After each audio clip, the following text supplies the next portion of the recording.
Welcome back to the second half of the Future Show here on the TD Ameritrade Network. It's time to talk currencies, the U.S. dollar, and some of the extreme price activity we've seen this week. To help us with that, let's head on over to the floor of the CME Group where we have Alan Nuckman. He's the Chief Market Strategist at Agora Financial. He's standing by. Alan, it's great to have you with us here. Let's begin with the Brexit latest. Good morning. Is this deal going to pass this weekend?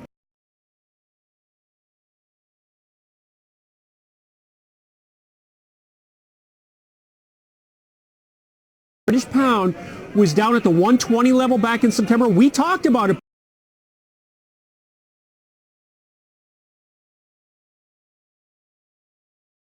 back then. I said I don't know what the catalyst is, but something from a risk-reward standpoint can give that market a spark.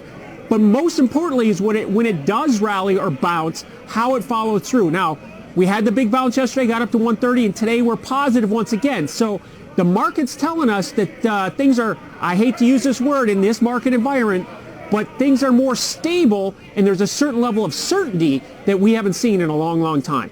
All right, Alan, this is UK Prime Minister's last chance, it seems like, in order to get this thing pushed across the line here. I'm really wondering because Johnson told a press conference in Brussels on Thursday that people want to move this thing on. It's been going on for a long time. Sometimes I wonder if the process has made people question if this is really what they want. And, ultimately, I'm wondering what's happening with that whole comment that Boris Johnson made where he said he'd rather be dead in a ditch than get an extension, because it certainly seems like he's opened up the door to an extension. That's what the market likes, it seems like, is the fact that the hard Brexit possibility has kind of been taken off that table. All right, you just said a lot to me right there. I'm a price guy, not politics.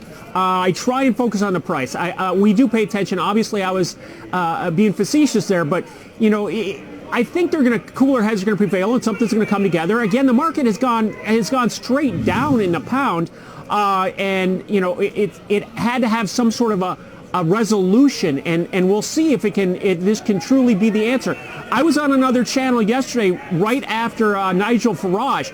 That man wants a straight up divorce and just move on without any conditions and just have total independence. So there's still that faction over there that I view as somewhat dangerous to institutions and normalcy. But as a trader, it's important to see what kind of follow through we get from here. Like I said, we had this initial bounce. What we saw before was the fact that the market, the pound was making new lows, but we were not making new.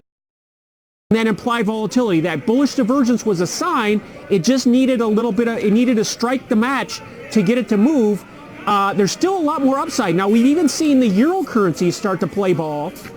We're hanging around the 112 level, but let's remember how far the halfway point of the action in 2019. This could be the turn in that dollar. Let's talk about the dollar here a little bit, Alan. Many have been calling for the dollar's demise for a while. We've got the Fed cutting and Brexit, potentially a resolution. Could this be the beginning of the end for the greenback? It could, and like I said, I like to follow price. I don't want to think about what I think the markets are going to do and try and analyze how the politicians are going to act. But we just broke like a 4-month trend, right, I think. I mean, a trend that we've been seeing off June. But let's remember what's happening in the next year. We've got the election coming up, and we've got a president that will say or do anything to support his campaign. Now, he has mentioned before that he's not a fan of the strong dollar. So there may be some subterfuge, there's some sabotage of the dollar, to help his cause. I'm not saying it's beyond him. I'm not trying to think it through. I'm not trying to, predict how someone's going to react psychologically, but that the seeds have been, planted out there. But looking at the dollar index, there's an 85% chance that we're going to cut rates in October. So that looks like a done deal. Now, there's only a 20% chance in December. But again, let's remember that the dollar is a tool in the toolbox for this government to get to meet the needs that they want.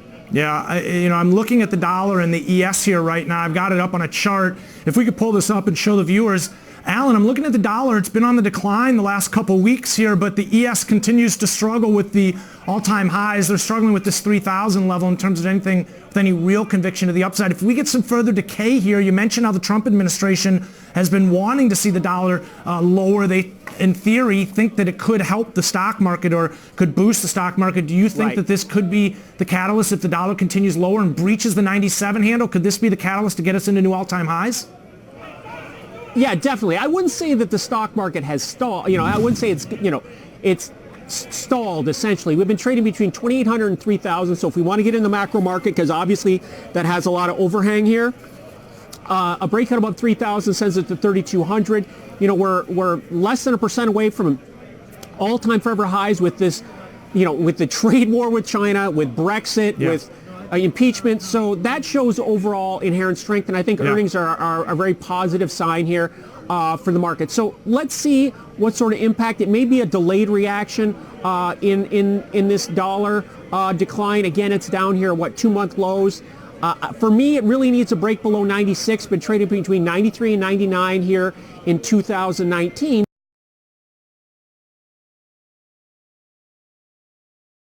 So 96 is a significant level to me.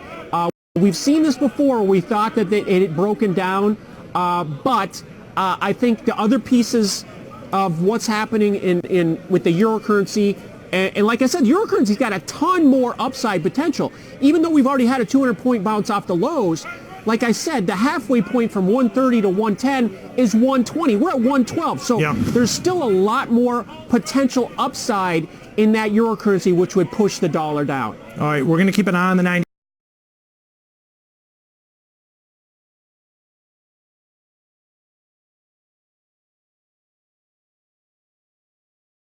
This morning, traders, that's Alan Nuckman joining us here on the Future Show again.